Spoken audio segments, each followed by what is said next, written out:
আসসালামু আলাইকুম এভরিওয়ান। বোনের মৃত্যু গল্পের সিজন 2 5 নাম্বার পর্ব। আর ভিডিওটা ইউটিউব থেকে দেখলে অবশ্যই চ্যানেলটা সাবস্ক্রাইব করে দিবা। আর যদি ফেসবুক পেজ থেকে দেখো তাহলে অবশ্যই পেজটা ফলো করে দিবা। ফেসবুক পেজের লিংক পিন কমেন্টে দেওয়া আছে। তো চলো বেশি কথা না বলে গল্প শুরু করা যাক। হঠাৎ তাসলিমা কই থেকে আমার কাছে এসে বলল, কি রে রনি, আশেপাশে তাকিয়ে কাকে খোঁজা হচ্ছে? আমি বললাম, কিছুক্ষণ আগে তোদের না এখানে দেখে গেলাম। আর তুই কই গিয়েছিলি? তাসলিমা বলল, আমি আবার কই যাব, রিয়া ম্যামের সাথে ছিলাম। আমি বললাম, তাহলে রিয়া কই? তাসলিমা বলল, আয় আমার সাথে। আমি বললাম, কোথায় যাবি? তাসলিমা বলল, আরে আয় তো, তোকে একটা জিনিস দেখাই। আমি বললাম, তুই আবার কি দেখাবি? তাসলিমার পেছনে পেছনে যেতে লাগলাম। হঠাৎ ও থেমে বলল, ওই দেখ রিয়া ম্যাম। সামনে তাকিয়ে দেখি রিয়া একটা ছেলের সাথে দাঁড়িয়ে কথা বলছে। হয়তো ওর খালাতো নয়তো মামাতো ভাই হতে পারে। এ নিয়ে এত চিন্তা কিসের? তাই আমি হাসি মুখে বললাম, তাসলিমা, রিয়ার সাথে ছেলেটা কে? তাসলিমা বলল, কে আবার? যার সাথে রিয়া ম্যামের বিয়ের কথা চলছে। আমি চরম পর্যায়ে অবাক হয়ে গেলাম তাসলিমার কথা শুনে। ভয়ে ভয়ে বললাম, সত্যি করে বল তাসলিমা, ছেলেটা কে? তাসলিমা বলল, আরে বাবা, বলছি তো, ম্যামের সাথে যার বিয়ের কথা চলছে সেই ছেলে। আমার তো ছেলেকে দেখেই খুব পছন্দ হয়ে গেছে। আর তাছাড়া ও মাদ্রাসার শিক্ষক, খুব ভদ্রভাবে কথা বলে। আমার শরীরের প্রত্যেকটা লোম দাঁড়িয়ে গেল। মনে হচ্ছে যেন আমি এই মুহূর্তে কিছু হারিয়ে ফেলেছি। কেউ আমার কাছ থেকে কিছু কেড়ে নিতে চাইছে। অনেকটা খারাপ লাগছে আমার। এমনটা কখনো হয় নাই আমার সাথে। হঠাৎ করে মাথা ঘুরতে লাগলো। আমি বললাম, তাসলিমা, পাশ থেকে একটা চেয়ার নিয়ে আয় তো, আমার মাথাটা ঘুরছে।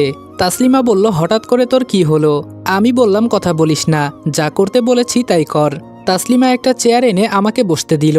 আমার দিকে তাকিয়ে বলল, রনি, মাথায় পানি দিতে হবে? আমি বললাম, না থাক, লাগবে না। রিয়া ম্যাম দূর থেকে ইশারা করে বলল, কি হয়েছে আমার? তাসলিমা হাত তুলে কি জানি বুঝিয়ে দিল। রিয়া ম্যাম আর ছেলেটা আমাদের কাছে আসতে লাগলো। আর এসেই রিয়া আমাকে প্রশ্ন করলো, কি হয়েছে তোর রনি? আমি বললাম, কিছু না, এই একটু হঠাৎ করে মাথাটা ঘুরছে। রিয়া বলল, আচ্ছা, তোর সাথে পরিচয় করিয়ে দেই। এ হলো আমার বাবার বন্ধুর ছেলে সাইমন। ছেলেটার দিকে তাকিয়ে দেখলাম মুখে অল্প কিছু দাঁড়িয়ে আছে, আর দেখে বেশ সাধুই মনে হয়। আমি দাঁড়িয়ে হাত বাড়িয়ে দিলাম। আমি বললাম, আমি রনি। সাইমন হাত মিলিয়ে একটা হাসি দিল আর মাথা নিচু করে বলল, রিয়া, তোমরা কথা বলো, আমাকে এখন যেতে হবে, এমনি অনেক দেরি হয়ে গেছে। রিয়া বলল, ওকে যাও, দেখা হয়ে ভালোই লাগলো তোমার সাথে। রাগে আমার শরীরটা ফেটে যাচ্ছে। যেখানে আমি রিয়াকে একমাত্র ওর নাম ধরে ডাকি, সেখানে সাইমন রিয়া বলে ডাকলো। বিষয়টা মানতে পারছি না, তবে খুব শীঘ্রই আমাকে কিছু করতে হবে, না হলে আমার চোখের সামনে রিয়াকে তুলে নিয়ে যাবে আর আমি বসে বসে আঙ্গুল চুষতে থাকবো। এটা কখনোই হতে দেওয়া যাবে না। ছেলেটার যাওয়ার দিকে তাকিয়ে আছি, কেমন যেন একটু সন্দেহ লাগছে আমার। ও কি সত্যি সত্যিই ভালো, নাকি ওর পেছনে অন্য কোনো খারাপ কিছু লুকিয়ে আছে? রিয়া আমার হাত ধরে বলল, রনি, এখন কেমন লাগছে তোর? আমি বললাম, হ্যাঁ, অনেকটাই ভালো। তাসলিমা হাসি মুখে বলল, ম্যাম, ছেলেটাকে কিন্তু আমার অনেক পছন্দ হয়েছে। কিন্তু রিয়ার মুখে কোনো রিয়াকশন দেখলাম না। রিয়া তাসলিমার দিকে তাকিয়ে বলল, পছন্দ হয়েছে তোমার? তাসলিমা বলল, জি ম্যাম, অনেক পছন্দ হয়েছে, আপনার সাথে খুব মানাবে। রিয়া এবার আমার দিকে তাকিয়ে বলল, আমি আমার বেস্ট ফ্রেন্ডের কাছে জানতে চাই, ছেলেটা কি তোর পছন্দ হয়েছে রনি? আমি বললাম, তাসলিমা, একটু ওইদিকে যা তো, আমি একটু রিয়ার সাথে পার্সোনালভাবে কথা বলতে চাই। তাসলিমা মুখটা বাঁকিয়ে বলল, ম্যাম, এটা কিন্তু ঠিক না।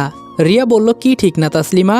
তাসলিমা আমার দিকে তাকিয়ে বলল, রনি আপনার বেস্ট ফ্রেন্ড বলে যখন ইচ্ছা তখন আপনার সাথে আলাদা করে কথা বলবে। আর আমি কি কোথাও থেকে ভেসে আসছি ম্যাম? আমিও তো আপনার বডিগার্ড। আমি বললাম, দিব এক চর। আমার বেস্ট ফ্রেন্ডের সাথে আমি কি করব না করব সেটা কি তোকে বলতে হবে? রিয়া ম্যাম আমাদের ঝগড়া দেখে হাসতে লাগলো। তাসলিমা যেতে যেতে বলল, দেখে নিব আমি তোকে। রিয়া আমার দিকে তাকিয়ে বলল, রনি, তুই ইদানিং আমার উপর ভালোই অধিকার খাটাস। আমি বললাম, আমার বেস্ট ফ্রেন্ড তুই, তাই আমি যা ইচ্ছে তাই করব, সেটা আমার মর্জি। রিয়া বলল, তাহলে আমি কে? আমি বললাম, থাক, আর কথা বাড়িয়ে লাভ নেই। রিয়া বলল, কি বলবি বলে ফেল। আমি বললাম, বলতে ভয় করছে। রিয়া বলল, ও মা, আমি না তোর বেস্ট ফ্রেন্ড, আর আমাকে বলতে তোর ভয় করছে? কি এমন কথা? আমি বললাম, চেয়ারে বস। রিয়া আমার চোখের উপর তাকিয়ে বলল, কি বলবি সেটা আগে বল। আমি রিয়ার থেকে চোখ নামিয়ে বললাম, তুই এভাবে যখন তখন আমার দিকে তাকাবি না। রিয়া এবার বেশ অবাক হয়ে বলল, ও মা, কেন? আমি বললাম, তোর চোখে আলাদা একটা মায়া আছে, আমার সেটা সহ্য হয় না, কেমন জানি আমাকে তোর দিকে আকর্ষণ করতে থাকে।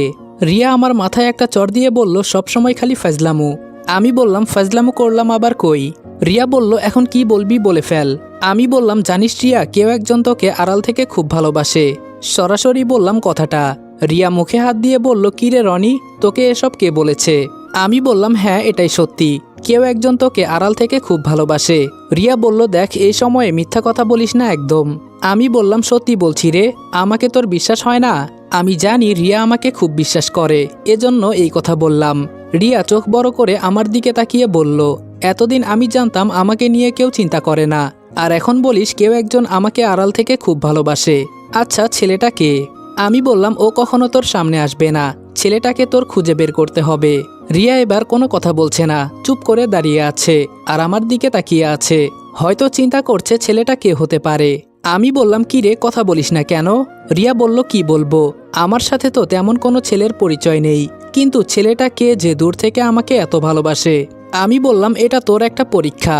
তোর বিয়ের আগে ছেলেটাকে যদি খুঁজে বের করতে পারিস তাহলে তুই তোর সত্যিকারের ভালোবাসা খুঁজে পাবি। আমি জানি কখনো তোর অশান্তিতে থাকতে হবে না, এটাকেই বলে ভালোবাসা। রিয়া চেয়ারে বসতে বসতে বলল, আমাকে কেউ ভালোবাসে আর আমি জানতাম না। আচ্ছা, তুই তো আমার বেস্ট ফ্রেন্ড, তোকে তো বলেছে না ছেলেটা? তুই আমাকে বলে দে, তাহলেই তো হয়ে যায়। আমি বললাম, বলে দিলে তো সব শেষ, তবে তোকে একটা কথা বলতে পারি ওর সম্পর্কে। রিয়া বেশ আগ্রহ নিয়েই আমার কাছে জানতে চাইল কি সেটা। আমি রিয়ার মুখের দিকে তাকিয়ে বললাম, ছেলেটা সব সময় তোর সাথেই কাজ করে আর তোর খুব পরিচিত, এছাড়া আর কিছুই বলতে পারবো না।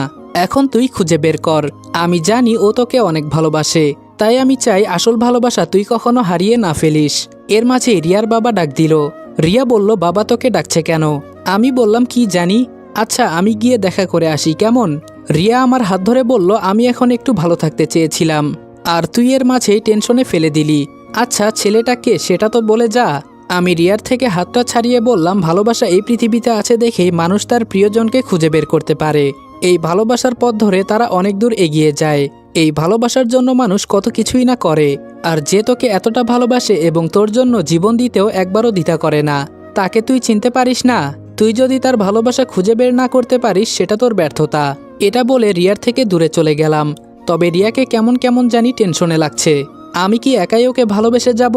ওর এত কাছে থাকি তাও আমাকে কেন চিনতে পারে না? ও কি নিজ চোখে দেখে নাই আমি ওকে কতটা ভালোবাসি? ওর জন্য আমি সেই দিন মরতে পর্যন্ত বসেছিলাম, আর ও আমাকে এখনো বুঝতে পারে নাই। আমার অনেক খারাপ লাগে এসব চিন্তা করলে।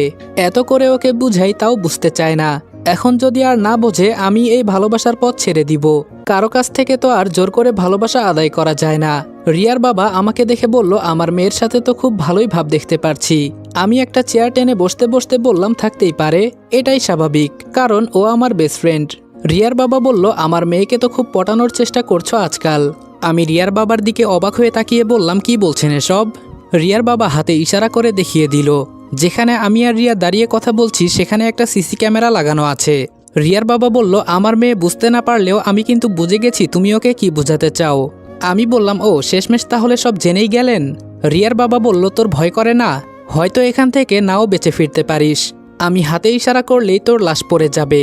আমি বললাম, ভয় আর আমি কোনো ভয় পাই না, আর আমাকে ভয় দেখিয়ে লাভ নেই। রিয়ার বাবা বলল, শোন, রিয়ার বিয়ে ঠিক হয়ে গেছে, তাই আমি বাড়তি কোনো ঝামেলা চাই না। আমি চাই তুই ওর থেকে দূরে চলে যা, না হলে তোর জন্য খুব খারাপ হবে। আমি বললাম, হুমকি দেন নাকি আমাকে? রিয়ার বাবা বলল, যদি মনে করিস এটা তোর জন্য হুমকি তাহলে তাই মনে করে দূরে থাক। আমি বললাম, আমাকে আপনি থামাতে পারবেন না, এটা মাথায় রাখবেন।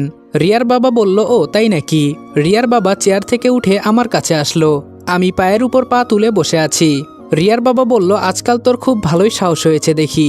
আমি বললাম, মনে নেই 2 দিন আগে একজনকে খুন করেছিলি, তাও আবার টাকার জন্য? রিয়ার বাবা বলল, ও তাহলে তুই তো দেখি সব জানিস। আমি বললাম, শুনেছি এখানে নাকি তোর 2 জন রক্ষিতাও আছে। রিয়ার বাবা বলল, আমার সম্পর্কে সব খোঁজ নিয়েই এসেছিস দেখি। আমি বললাম, আমাকে তোর বোকা মনে হয়? এবার চেয়ার থেকে আমি উঠে দাঁড়ালাম। রিয়ার বাবা আমার পিঠে হাত দিয়ে একটা টান দিল। ব্যথায় আমি লাফ দিয়ে একটু দূরে চলে গেলাম। পিঠ থেকে রক্ত পড়ছে। ওনার হাতে দেখি একটা ছোট চাকু। রিয়ার বাবা হাসতে হাসতে বলল, এখন ওই যে পেছনে দরজা দেখা যাচ্ছে না, ওখান দিয়ে সরাসরি চলে যাবি। আর দ্বিতীয়বার যদি আমার বাসায় দেখি তোর লাশটা তোর মা খুঁজে পাবে না। আমি আর কোনো কথা বললাম না, তাড়াতাড়ি চলে যেতে লাগলাম। এখন আমাকে আগে বাঁচতে হবে। পেছনে রিয়ার বাবার দিকে তাকিয়ে বললাম, খুব বড় ভুল করলি, তোর দিন গোনা শুরু হয়ে গেছে, মনে রাখিস।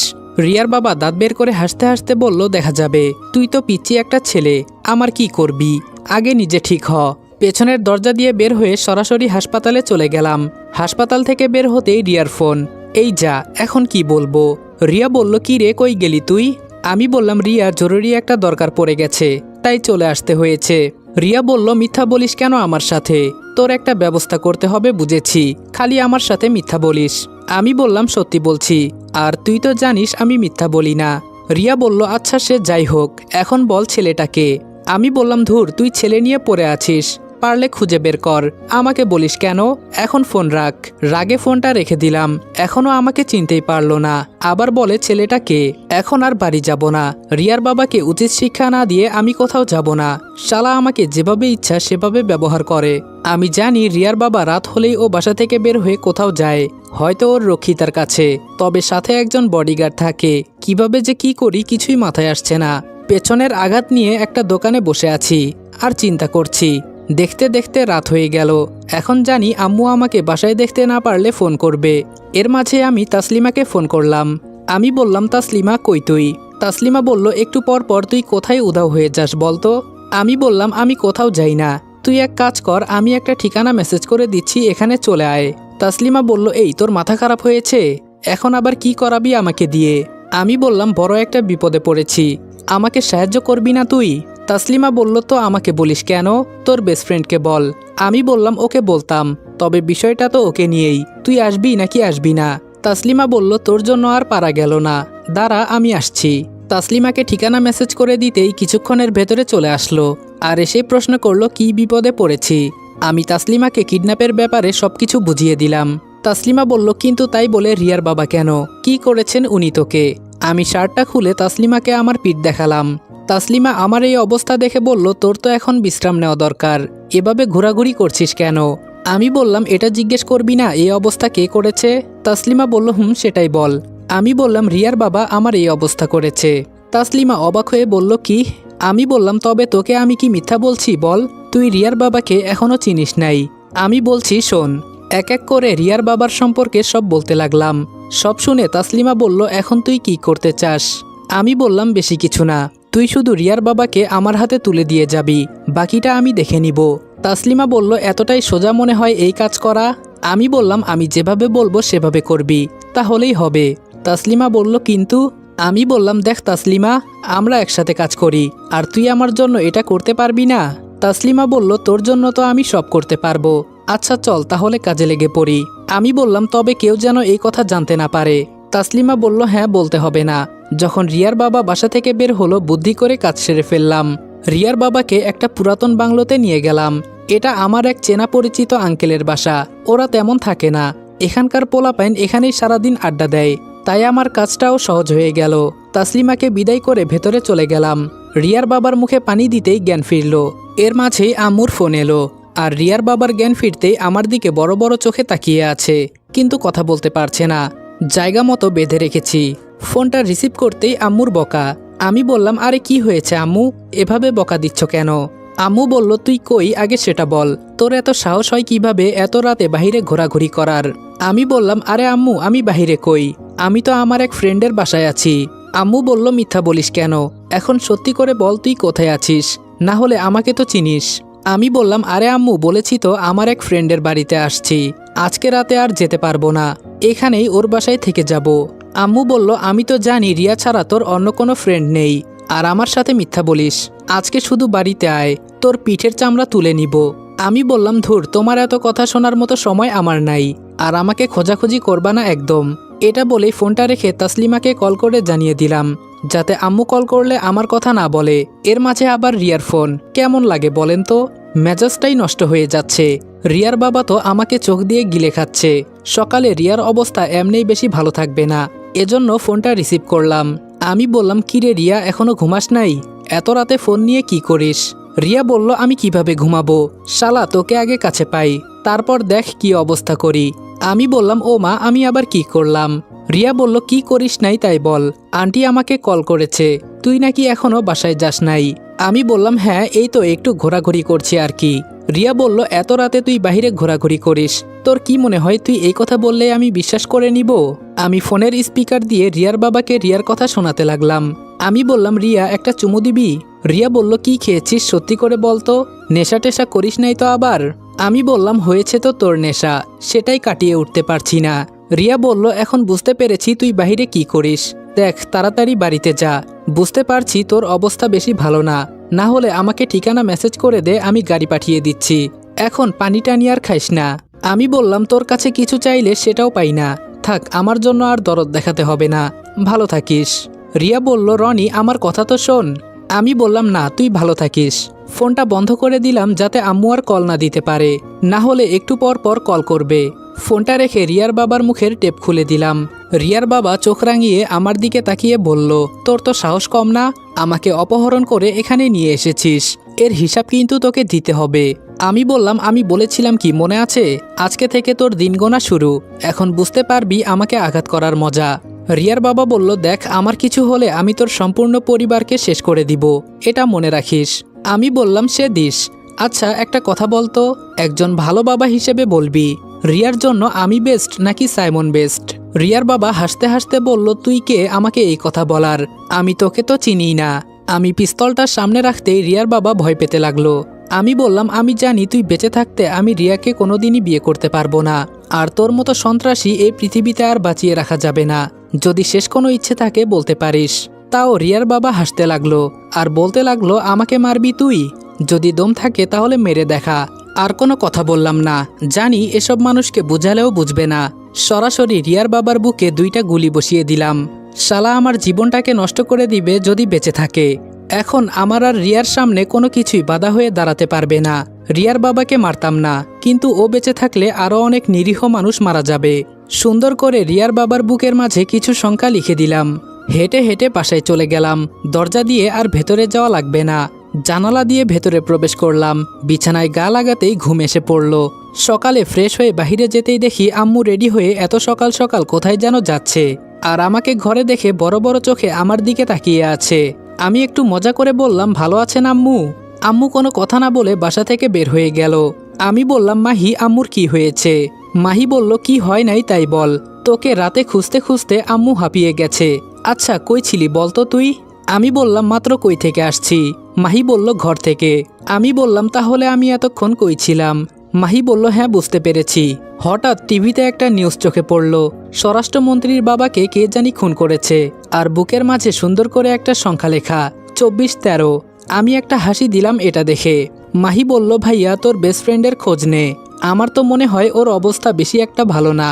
আমি বললাম, আমার তো এখন ওর পাশে থাকতে হবে। আচ্ছা মাহি আমি গেলাম, এখনও বিপদে আছে। মাহি বলল, কিছু খেয়ে যা। আমি বললাম, পরে এসে খাবো। একটা রিক্সা নিয়ে সরাসরি রিয়ার বাসায় চলে গেলাম। আজকে আর ভেতরে যেতে কেউ বাধা দিল না। গিয়ে দেখি রিয়া ওর বাবার লাশের সামনে বসে বসে কান্না করছে। আমি যেতেই আমাকে দেখে বলল, রনি দেখ তো বাবার কি হয়েছে, আমার বাবা কথা বলছে না কেন? আমি রিয়াকে কোনো মতে সান্ত্বনা দিতে লাগলাম। এর মাঝে তাসলিমা আর সাইমন চলে আসলো। সাইমন আসতেই আমি রিয়ার থেকে কিছুটা দূরে গিয়ে দাঁড়ালাম। আমি এখানে হাসবো নাকি কান্না করব কিছুই বুঝতে পারছি না, তবে বেস্ট ফ্রেন্ডের বাবা মারা গেছে তাই একটু কান্নার ভাব করলাম। হঠাৎ একটা ছেলে দৌড়ে কোথায় থেকে এসে আমার উপর পড়ে গেল। আমি শরীরের ভর ঠিক রাখতে পারলাম না, সাইমনের উপর গিয়ে পড়লাম। আর আমি বাঁচতে গিয়ে ওর গায়ের গেঞ্জিতে ধরলাম। সাইমনকে ধরার ফলে ওর গায়ের গেঞ্জিটা ছিঁড়ে গেল। সবাই অবাক হয়ে সাইমনের দিকে তাকিয়ে আছে। সাইমনের পুরো শরীরে ট্যাটু করা, ও নাকি আবার মাদ্রাসার হুজুর। রিয়া তো কান্না বন্ধ করে সাইমনের দিকে কড়া নজরে তাকিয়ে আছে। আমি উঠে সাইমনকে একটা চড় দিলাম, আর তাসলিমা কই থেকে এসে সাইমনকে লাথি দিয়ে দূরে ফেলে দিল। এই ট্যাটু দেখে সবাই হয়তো বুঝে গেছে ও কত বড় চিটিং করেছে রিয়ার সাথে। আমি ওর সামনে গিয়ে বললাম, কি রে মুখোশ পরা শয়তান, রিয়ার সাথে এত বড় ধোকা দিলি কেন? রিয়া আমার কাছে এসে বলল, রনি কোনো ঝামেলা করিস না এখানে, আজকে আমার বাবা মারা গেছে, আর তোকে বলছি তুই এখান থেকে চলে যা, না হলে সুস্থ দেহে আর বাসায় যেতে পারবি না। এমনি আমার মেজাজ আজকে ভালো নেই। কথাটা সাইমনকে উদ্দেশ্য করে বলল। এটা বলতেই সাইমন মাটি থেকে উঠে মাথা নিচু করে চলে যেতে লাগলো। তাসলিমা এসে বলল, ম্যাম আপনি যদি বলেন ওর সম্পর্কে সব তথ্য খুঁজে বের করব। রিয়া চোখের পানি মুছতে মুছতে বলল, তার আর কোনো দরকার নেই, এসব নিয়ে আর চিন্তা করে সময় নষ্ট করতে হবে না, মন থেকে সব বাদ দিয়ে দিয়েছি এখন। দেখতে দেখতে রিয়ার বাবার দাফন কাফন সম্পূর্ণ করা হলো। তবে রিয়া থানায় ফোন করে খুব জোর করেই বলছে আমার বাবাকে কে হত্যা করেছে, এর খোঁজ নিতে আর খুনিকে খুব তাড়াতাড়ি ধরে ফেলতে। এর মাঝেই তাসলিমা এসে বলল, ম্যাম আমার তো সাইমনকে এখন সন্দেহ লাগছে, ও আবার কোনোভাবে তো। রিয়া আবার থানায় ফোন করে কি জানি বলল। আমি বললাম, তাসলিমা আর টেনশন দিস না রিয়াকে, দেখছিস না এমনি ওর কি অবস্থা হয়েছে। আমি গিয়ে রিয়ার হাত ধরে বললাম, চল আমার সাথে। রিয়া আমার দিকে তাকিয়ে বলল, কি করতে চাস রনি? আমি বললাম, কোনো কথা বলবি না, চল। রিয়াকে ধরে টেনে নিয়ে বিছানায় শুইয়ে দিলাম। আমি ওর চুলে বিলি কেটে দিচ্ছি যাতে তাড়াতাড়ি ও ঘুমিয়ে যায়। এই মুহূর্তে ওকে ঘুম পাড়ানো দরকার, না হলে ও যে কি করবে তার আর হিসাব নেই। আমি বললাম, তাসলিমা তুই বাহিরে গিয়ে বাকি বিষয়গুলো সামলে নে। তাসলিমা বলল, ওকে, আর তুই ম্যামের খেয়াল রাখিস। আমি বললাম, আচ্ছা। রিয়া চোখ বন্ধ করে বলল, রনি আমার কপালে বুঝি সুখ লেখা নেই, সব শেষ হয়ে গেছে আমার। আমি বললাম, ধুর পাগলি, কিছুই শেষ হয় নাই। আমি তো মনে করি নতুন করে তোর জীবনে সবকিছু শুরু হতে চলেছে আবার। আর তুই চিন্তা করিস না, এখন ঘুমাতো। রিয়া বলল, আমার তো ঘুম আসছে না। আমি বললাম, কোনো কথা বলবি না, চুপচাপ চোখ বন্ধ করে রাখ। রিয়া বলল, রনি তুই আমার পাশে থাকবি তো? আমি বললাম, সারা জীবন আমি তোর পাশে ছায়ার মতো থাকবো, তোর কোনো চিন্তা করতে হবে না। রিয়া বলল, বাবা কি আমার সাথে ধোকা দিয়েছে নাকি বাবার বন্ধুর ছেলে? তোর কি মনে হয় রনি? আমি বললাম, তোর বাবার সম্পর্কে তুই কিছু জানিস? রিয়া বলল, জানি। তোর নতুন করে কিছু বলতে হবে না, তবে উনি আর যাই করুক না কেন উনি আমার বাবা ছিলেন। আমি বললাম, হ্যাঁ সেটা তো জানি, এজন্য তোর স্বাভাবিকভাবে খারাপ লাগতেই পারে, এত চিন্তা করিস না, এখন ঘুমিয়ে পড়। দেখতে দেখতে রিয়া ঘুমিয়ে পড়ল, কোনো কথা বলছে না। আমি একদৃষ্টিতে রিয়ার দিকে তাকিয়ে আছি। কি সুন্দর চেহারা, না চাইতেও রিয়ার কপালে আমি একটা চুমু দিয়ে দিলাম। এর মাঝে রিয়া কেমন করে হালকা একটু কেঁপে উঠল। আমি রিয়ার দিকে তাকিয়ে বলতে লাগলাম, রিয়া আমাকে মাফ করে দিস, আমি তোর বাবাকে মেরেছি। কি করব বল, তোর বাবা বেঁচে থাকতে আমি তোকে বিয়ে করতে পারবো না। আর তুই তো জানিস আমি তোকে কতটা ভালোবাসি। আরে তুই জানবি কিভাবে, তুই তো এখনো আমার ভালোবাসা বুঝতেই পারিস নাই। আচ্ছা রিয়া, আমি কি দেখতে খারাপ? কি করি নাই তোর জন্য বল? নিজের জীবনটা পর্যন্ত দিয়ে দিতে রাজি আছি তোর জন্য, এরপরেও তুই কেন বুঝিস না আমি তোকে কতটা ভালোবাসি? তোর বাবাকে আমি মেরেছি, এটা যদি তুই কখনো জানতে পারিস আমি হয়তো তোর থেকে অনেক দূরে চলে যাব। বিশ্বাস কর, আমি তোকে পাওয়ার জন্য এসব করেছি রিয়া। তবে তোর বাবাকে আমি মারতে চাই নাই। তোর বাবা আমার সাথে অনেক বাজে ব্যবহার করে। কালকে চলে গেছি কারণ তোর বাবা আমার পিঠে চাকু দিয়ে কেটে দিয়েছিল। তোর বাবা চাইতো না আমি তোকে বিয়ে করি। থাক, এসব তোকে বলেই কি লাভ, তুই তো ঘুমে আছিস। তাও মনকে একটু সান্ত্বনা দেই। যদি তুই আমার ভালোবাসা বুঝতি তাহলে আমাকে আর তোর জন্য অপেক্ষা করতে হতো না। তবে আমি কথা দিচ্ছি, তোর সুখের জন্য আমি সবকিছু করতে রাজি আছি। অনেক ভালোবাসি যে তোকে আমি। হঠাৎ মনে হলো কে জানি কান্না করছে। পেছনে তাকিয়ে দেখি তাসলিমা দাঁড়িয়ে দাঁড়িয়ে কান্না করছে। এটা দেখে আমি তো অবাক হয়ে গেছি। রিয়াকে ছেড়ে তাসলিমার কাছে গেলাম। ও আমাকে দেখে চোখের পানি মুছে ফেলল। বুঝলাম না হঠাৎ করে ওর কি হয়েছে। হঠাৎ করেই আমার একটা হাত ধরে তাসলিমা বাহিরে টেনে নিয়ে যেতে লাগলো। একটা নিরিবিলি পরিবেশের মাঝে এখন তাসলিমা আর আমি দাঁড়িয়ে আছি। তাসলিমা আমার দিকে তাকিয়ে বলল, তুই কি সত্যি রিয়া ম্যামকে ভালোবাসিস? আমি বললাম, তাসলিমা তুই সব শুনে ফেলেছিস? তাসলিমা বলল, হুম। আমি বললাম, হঠাৎ করে তুই কান্না করছিলি কেন? তাসলিমা বলল, কখনো কাউকে ভালোবেসে ধোঁকা খেয়েছিস? আমি বললাম, মানে? তাসলিমা বলল, আমি যাকেই নিয়ে স্বপ্ন দেখি সেই আমার কাছ থেকে দূরে চলে যায়। আমি বললাম, কি বলতে চাস তুই? আমি তো কিছুই বুঝলাম না। তাসলিমা বলল, আমি তোকে নিয়ে স্বপ্ন দেখতে শুরু করেছি আজকাল, যাকে সুখের স্বপ্ন বলে। আমি তাসলিমার কথা শুনে অবাক হয়ে বললাম, কি? তাসলিমা বলল, হ্যাঁ, যেদিন থেকে তুই আমাকে বাঁচিয়ে নতুন করে জীবন দিয়েছিস সেদিন থেকে আমি তোকে ভালোবাসতে শুরু করেছি। আমি বললাম, কিন্তু তাসলিমা তুই তো জানিস। তাসলিমা বলল, রিয়াকে তুই ভালোবাসিস তাই তো? আমি বললাম, হ্যাঁ, ওকে আমার প্রথম দেখায় খুব ভালো লেগেছে, আর এর জন্যই তো আমি ওর পেছনে পড়ে আছি। তাসলিমা বলল, এই পৃথিবীতে ভালোবাসার একটা নিয়ম চলে জানিস, যাকে আমি চাই মন থেকে তাকে আমি পাবো না, আর যে আমাকে আড়াল থেকে এতটা ভালোবাসে জানার সত্ত্বেও তার ভালোবাসা আমি চাই না। আমি তো চাই সামনের ব্যক্তিকে, আর সে চায় অন্য কাউকে। কি সুন্দর নিয়ম এই ভালোবাসার, তাই না? আমি তাসলিমার হাত ধরে বললাম, আমাকে মাফ করে দে তাসলিমা, আমি তোর মনের কথা বুঝতে পারি নাই। তুই আমার উপর বিশ্বাস রাখ, দেখিস আমার থেকেও ভালো একটা ছেলেকে তোর সাথে বিয়ে দিব। তাসলিমা আমার হাত ছাড়িয়ে বলল, জানিস রনি, তুই যাকে ভালোবাসিস তার মাঝেই তুই একমাত্র মুগ্ধ থাকবি, অন্য কাউকে দেখবিই না চোখে, কারণ তার থেকে সুন্দর আর কেউ তোর চোখে থাকবে না, যদি মেয়েটা কালো হয়। আমার কপালটাই খারাপ রে। আমি বললাম, দেখ তাসলিমা, কান্না করিস না, আমি জানতাম না তুই আমাকে ভালোবাসতি। তাসলিমা বলল, পরিস্থিতি মানুষকে অনেক কিছু শিখিয়ে দেয় জানিস। আমি বললাম, তুই চাইলে? তাসলিমা বলল, না রে, আমি কিছু চাই না তোর কাছে, আমি চাই তুই রিয়া ম্যামকে বিয়ে করে সুখে শান্তিতে সংসার কর। আমি বললাম, এগুলো বলতে তোর খুব কষ্ট হচ্ছে তাই না? তাসলিমা বলল, এই ভালোবাসার কষ্ট যদি কাউকে দেখাতে পারতাম একটু হলেও নিজের ভেতরে শান্তি লাগতো। আমি বললাম, আমাকে মাফ করে দে। তাসলিমা বলল, না, তোর মাফ চাইতে হবে না, তুই রিয়া ম্যামকে তোর ভালোবাসার কথা বলে দে। আমি বললাম, আমিও তোর মতো হয়তো পারবো না, দূর থেকে আমারও এভাবে ভালোবেসে যেতে হবে। তাসলিমা বলল, রনি আমি কি তোকে একটু জড়িয়ে ধরতে পারি? আমি বললাম যদি তোর ইচ্ছে হয়। তাসলিমা একটা হাসি দিয়ে বলল, জোর করে ভালোবাসা আদায় করা যায় না জানিস। আমি বললাম আমার আরও আগেই তোকে এই কথা বলা উচিত ছিল। তাসলিমা বলল, দূর থেকে ভালোবাসার মাঝে একটু জোশ থাকে, আমার জন্য একটু দোয়া করিস। আমি বললাম আমাকে ছুঁয়ে বল তুই নিজের কোনো ক্ষতি করবি না। তাসলিমা বলল, না রে পাগল, আগের মতো ভুল আর করব না। ওর হাসি মুখ দেখে আমি তাসলিমাকে গিয়ে জড়িয়ে ধরলাম। আমি বললাম আমাকে মাফ করে দিস, একজন ভালো বন্ধু হিসেবে তোর কাছে হাত জোর করে বলছি। তাসলিমা আমাকে ছেড়ে আমার দিকে তাকিয়ে বলল, ভালোবাসি তোকে খুব। আমি বললাম প্লিজ তুই কান্না করবি না, আমার খুব খারাপ লাগে। তাসলিমা বলল, আমার ভালোবাসায় কোনো ভেজাল ছিল না রে। আমি বললাম প্লিজ তুই এভাবে আর বলিস না। আমি কি করব বল? তাসলিমা বলল, তোর কিছুই করতে হবে না, যত তাড়াতাড়ি সম্ভব রিয়াকে তুই বিয়ে কর। আমি বললাম সে না হয় করব, আগে তোর একটা ব্যবস্থা করি। তাসলিমা বলল, আমার আর কি করবি? তুই আমার জন্য যা করেছিস সত্যি আমি এর প্রতিদান দিতে পারবো না কোনো দিন। আমি বললাম ধুর কি যে বলিস না তুই, তবে তুই খুব সুন্দর, যে কোনো ছেলে দেখেই তোকে পছন্দ করে ফেলবে। তাসলিমা বলল, আমার যে কোনো ছেলে লাগতো না, আমি তো শুধু তোকে চেয়েছিলাম। আমি ওর কথা শুনে মাথা নিচু করে ফেললাম, কারণ এই প্রশ্নের জবাব আমি হয়তো আজীবন দিতে পারবো না। তাসলিমা বলল, তোর মাথা নিচু করতে হবে না, তুই তো আমার কাছে বেস্ট। এর মাঝেই আম্মু ফোন করে বলল তাড়াতাড়ি বাসায় যেতে হবে, কি জানি জরুরি দরকার আছে। আমি তাসলিমার হাত ধরে বললাম শেষবারের মতো মাফ করে দিস, সব ভুলে যা, আর এখন আমাকে যেতে হবে। আম্মু এখন কল করে যেতে বলল। তাসলিমা বলল, আচ্ছা যা। আমি বললাম তুই সরাসরি রিয়ার কাছে যা, ও এখন খুব একা। তাসলিমা বলল, আমি তোকে কথা দিচ্ছি রনি, আজকের পর থেকে তুই শুধু সুখে থাকবি, দেখিস। তাসলিমা আমার মাথা ধরে আমার চোখে চোখ রেখে কপালে একটা চুমু দিয়ে বলল, জোর করে আমি তোর কাছ থেকে ভালোবাসা আদায় করব না, এসব নিয়ে তুই চিন্তা করিস না। তবে শেষবারের মতো একটু নিজের ভালোবাসার অধিকার খাটালাম, আর পারবো না হয়তো, খুব কষ্ট হচ্ছে। ভালোবাসা এভাবে হারিয়ে যাবে কখনো ভাবতে পারি নাই, তাও আবার নিজের চোখের সামনে। আমি কি বলবো, প্রতিটা কথায় তাসলিমা আমাকে আটকে দিচ্ছে। বুঝতে পারছি ও আমাকে কতটা পরিমাণে ভালোবাসে, কিন্তু কি করব আমি?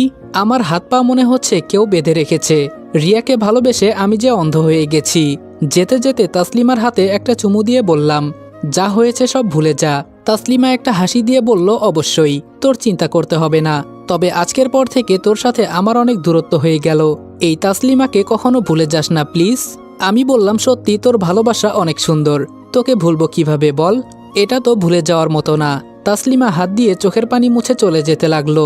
এটা দেখে আমার খুব খারাপ লাগছে, কি করব আমি কিছুই তো বুঝতে পারছি না। এই কুল ধরতে গেলে প্রিয়জনকে হারাতে হবে। হেঁটে হেঁটে বাসায় চলে গেলাম, দরজার সামনে কলিং বেল বাজাতেই।